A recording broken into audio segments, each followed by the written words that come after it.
ফেনীর ছাগলনাইয়াতে বিপ্লব ও সংহতি সমাবেশ করছে বিএনপি। যোগ দিয়েছেন মহাসচিব মির্জা ফখরুল ইসলাম আলমগীর। সেখানে আছেন সহকর্মী সিফাত শাহরিয়ার। বিস্তারিত জানবো তার কাছ থেকে।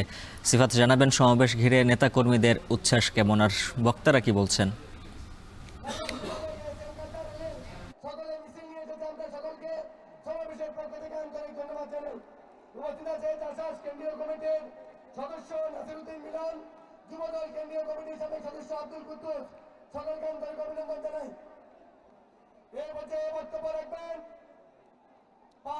আমরা ফেনীর এখানে মোট বিএনপি যে প্রত্যেক যে বাসভবন রয়েছে সেখানে তার বাসভবনের তার বাড়ির প্রাঙ্গণে অনুষ্ঠিত হয়ে গেল সকালবেলা।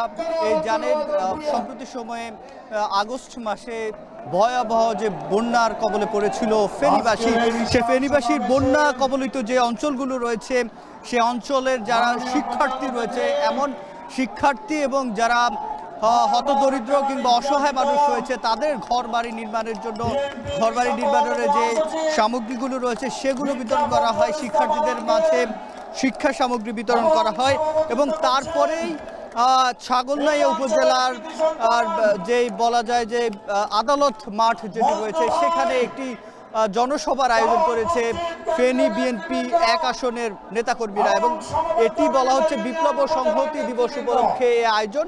এবং জানেন ফেনী ১ আসনের ছাগলনাইয়া, ফুলগাজী, পরশুরাম উপজেলার ৩টি উপজেলার যে বিএনপির নেতাকর্মীরা যারা রয়েছে, এই নেতাকর্মীরা একত্রিত হয়েছেন এখানে। এবং আমরা যেটি দেখেছি যে সকালের পর থেকে এই ছাগলনাইয়া উপজেলার এই মাঠটিতে এই ৩টি উপজেলা থেকে এবং বিএনপির অন্যান্য জায়গা থেকে বিএনপি এবং এর অঙ্গ সংগঠনের যে নেতাকর্মীরা রয়েছেন তারা এখানে মিছিল নিয়ে ট্রাকে করে, বাসে করে আমরা এখানে আসতে দেখেছি। এবং আজকের এই সমাবেশে উপস্থিত রয়েছেন বিএনপি মহাসচিব মির্জা ফখরুল ইসলাম আলমগীর। তিনি আজকে একটি কথা বলেছেন যে আওয়ামী লীগকে ক্ষমতায় কিংবা নির্বাচনে তারা দেখতে চান, এমন যে খবরটি প্রচার হয়েছে সেটি সত্য নয়। তারা বিএনপি মহাসচিব বলছেন বিএনপিকে নিয়ে মিথ্যা তথ্য প্রচার করা হচ্ছে।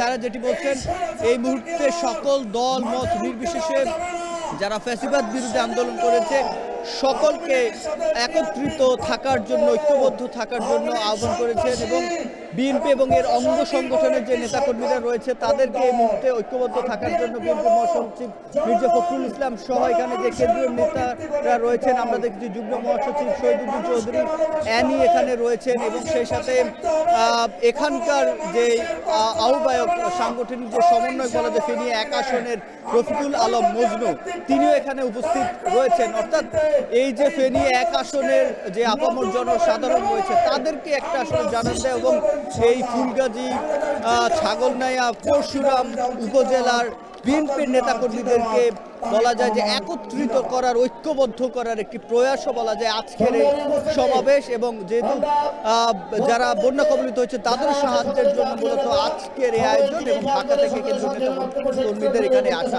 তো এই ছিল আমার কাছে ফেনী থেকে বিএনপির সমাবেশের সবশেষ।